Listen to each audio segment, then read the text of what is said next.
CPU atau Central Processing Unit mirip dengan otak manusia yang menggerakkan tubuh manusia atau kalkulator super canggih yang menjalankan instruksi atau program.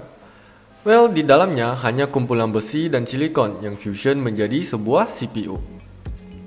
Ketika programmer membuat program-program menggunakan bahasa-bahasa pemrograman seperti C++ atau Python, mereka sebenarnya sedang mengetik instruksi yang akan dijalankan oleh CPU nanti.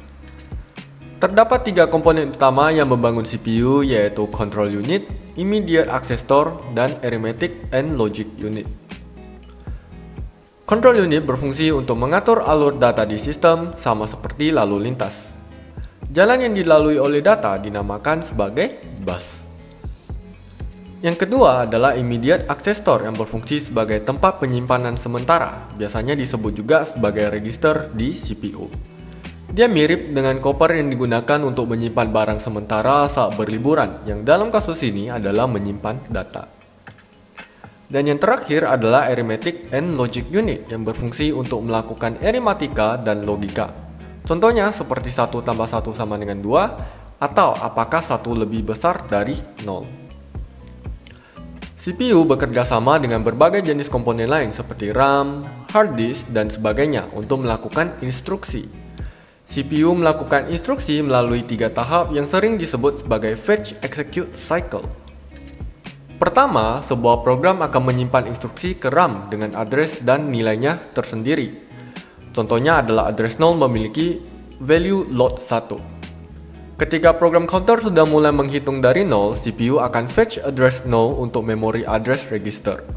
Setelah itu, CPU akan fetch value berdasarkan memory address register untuk dimasukkan ke dalam instruction register.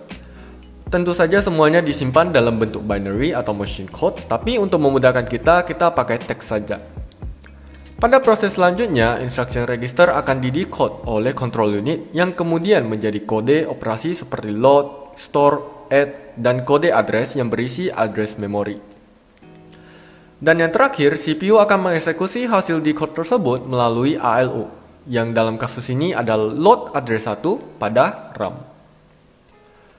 Apabila ALU melakukan komputasi aritmatika dan logika yang membutuhkan penyimpanan, maka ALU dapat menyimpan value-nya ke RAM untuk digunakan kembali.